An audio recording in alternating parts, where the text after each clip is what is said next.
Grabe nga, grabe snow. Woo. Kita yung damit ko, numuti. Woo.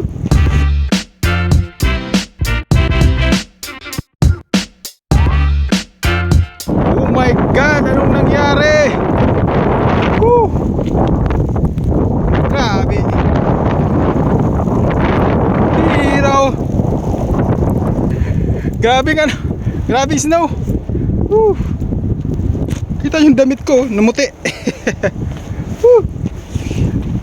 Ah. Akala ko spring na. Pambihira.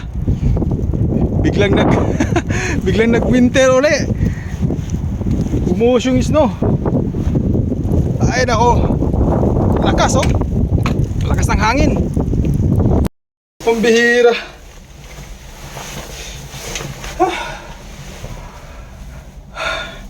Ang bihira talaga Kala ko spring na Excited pa naman ako mag-spring na. Kasi Marso na di ba? This coming weekend kabayan ay masama yung forecast, yung weather. Patindi ang buhos ng snow. Makapal daw. Buti na lang weekend walang pasok. Pambira talaga. Excited pa naman ako spring na Excited na ako magbisikleta, mag-scooter. Pero parang hindi pa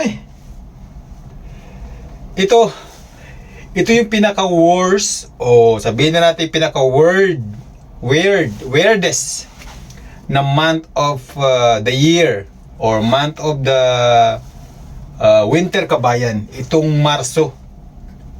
Kasi nga nag-aagaw na yung alam mo na, init sa kalamig. Ay nako. Kumbaga ito yung sinasabi nila na you got a little bit of everything. Hindi naman a little bit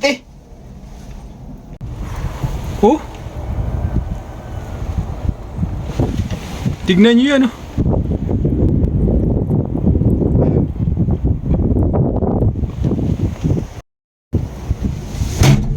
Bihira, lakas parang hangin.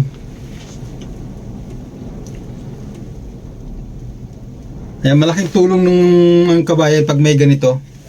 Yan. Malaking tulong Hindi lang siya pang pamilya, pang sports pa. Hindi, malaking tulong at gawa ng Cagayan na malakas ang hangin. Ang lalaki ng patak ng snow. Tendency yan kasi sa matatatama So mas maigi kapag may ganito. Although nagmo-moist siya kapag meron kayong tux saka takip sa mukha, nagmo-moist, pero mas maigi nang wala. Hay, Biyernes ngayon. Kunti na lang uwi na. Ay nako. Nung nakaraang yung last week lang nag-minus, nag-plus 9 na. Kala ko tuloy-tuloy na. Uminit na Ay. Biglang. Sige, tatrabaho muna ako kabayan. Magtatapon ako ng basura. May ilang pa. May ilang minuto pa. Patay oras muna tayo. Pero magtatrabaho pero dandahan lang. Ay nako. Hirap ng buhay sa Canada. Buti pa uwi na lang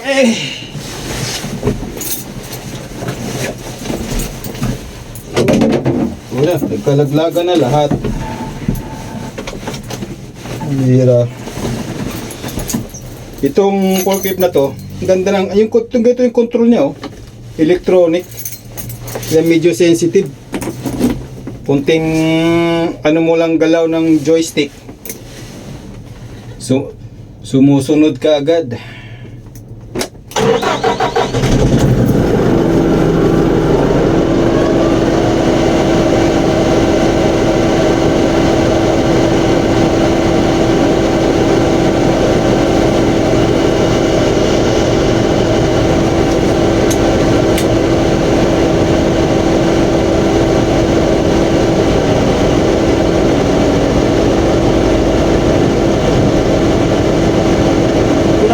pork ah. Natakpan na ng snow yung pork.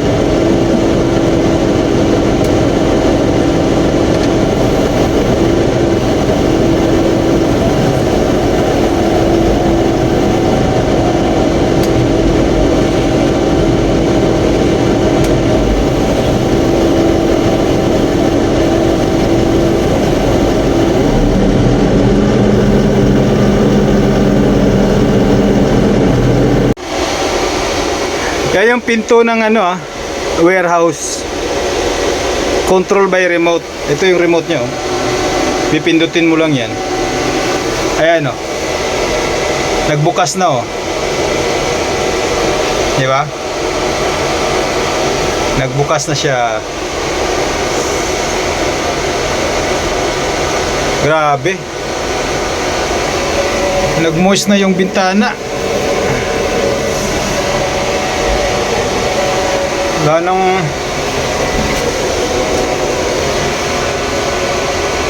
malabo na yung paningin. Lakas ng hangin, no? Grabe. Nag-post na yung mga salamin. Wala na ako makita.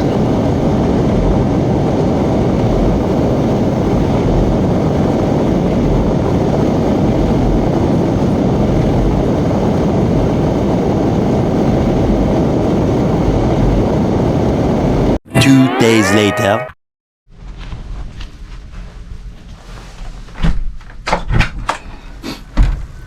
Ay naku po. Grabe ang binuhos ng snow. Magdamag Kabayan. Grabe oh. First time kung makaranas ng ganito ah. Simula nang dumating ko sa Canada. Grabe. Halos gatuhod. Ay naku po. Hindi na ako papasok pag ganito.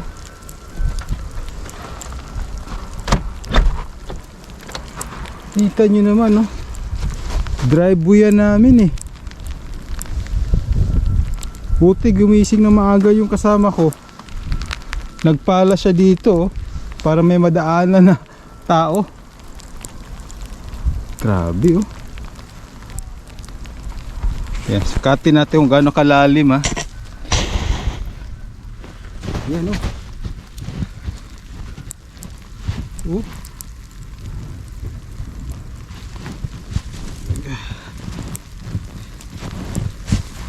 Ang lalim.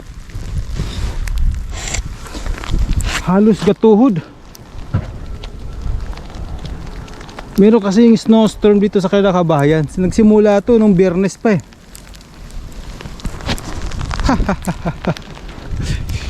Grabe.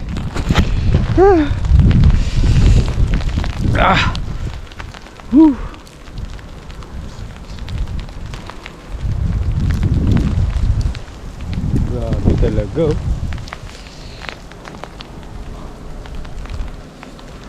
Ngayon ko lang naranasan to ah.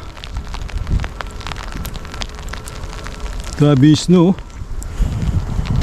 Yung driveway ng kabilang bahay di na makita. Natabunan na.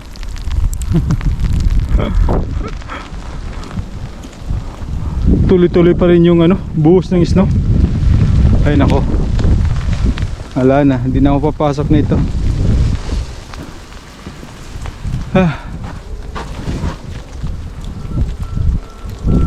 Tumawag yung kasama ko eh. Kasi nga masabay lang ako sa kanya. Kumbaga car lift kumbaga o carpooling kumbaga kung tawagin. Natabunan na daw yung kotse niya. Hindi daw siya makalabas ng driveway. Ay nako. Grabe. Pero ikutin natin banda ron kung ano ang sitwasyon. So ganito sitwasyon ito yung driveway namin, mini-maintain namin to eh. Pero ngayon tingnan nyo, natabunan na. Magdamag lang to Kabayan, nabuhos. Ito kalsada na to. Mayroong mga nagpa-plow ng company. Mga binabayaran yan para mag-plow sa mga driveway.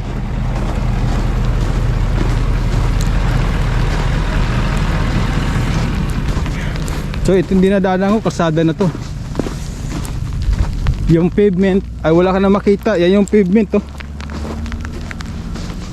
Wala ka na madaanan. Kung sa pavement ka dumaan, wala na. Natabunan na.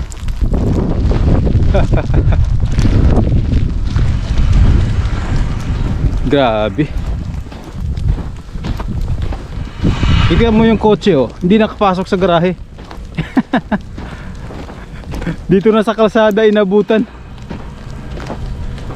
Yung kotse sa pavement nakapark. Hindi na nakapasok sa loob. Inabutan ng ano, kapal ng snow.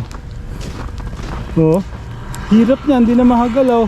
Ay matindi-tinding pagpapala ang gagawin ng may-ari. Kita nyo naman oh. Grabe eh.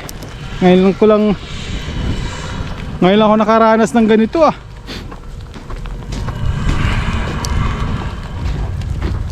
Halos 3 taon na ako rito sa Canada. Ngayon lang ako nakaranas ng ganito. Ito yung tinuturo ko, diyan ako nadaan araw-araw. Diyan ang ano, pavement o tinatawag na sidewalk. Wala na, natabunan na ng snow. Ang laki. Oh. Wala talagang bus na ano, bumabiyahe.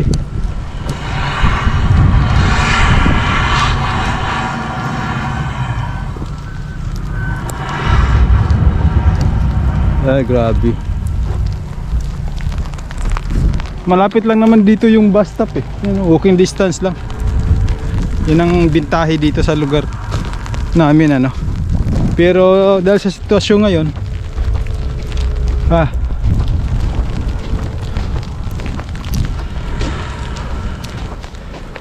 walang bus na bumabiyahe.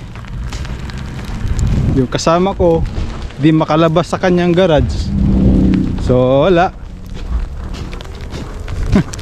Stay at home. Stay at home. Hindi tayo papasok. Ngayon ko lang naranasan to eh. Hindi makapasok dahil sa gawa ng ang kapal ng snow. Ang bihira talaga.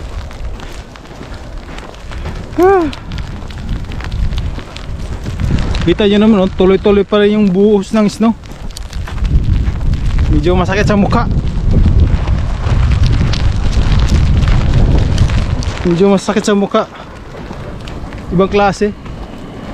May halong ano, tubig. Ayun, may nagpa-plow na.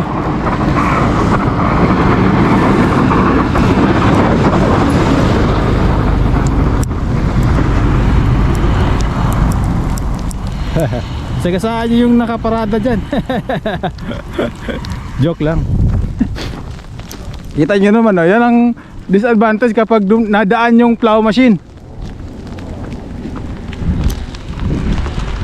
Natabunan na yung ano.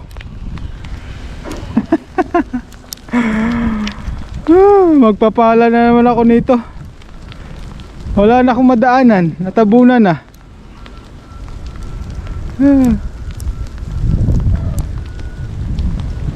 Biraw. Ay, natabunan na. Kakapal ng mga ano. Tinambak ng plow machine dito yung ano eh.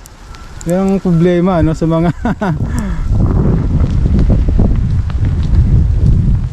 ay nako. Kaya mas maigi nakatira sa ano, sa mga tawag dito, sa mga apartment, mas maigi yung ganun doon ka nakatira. Kasi nga hindi mo kailangan magpala. Hala, sige, akit tayo.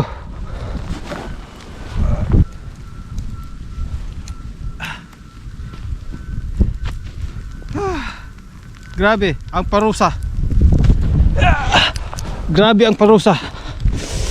Parusa ka talaga. Ay, nako. Ay, nako.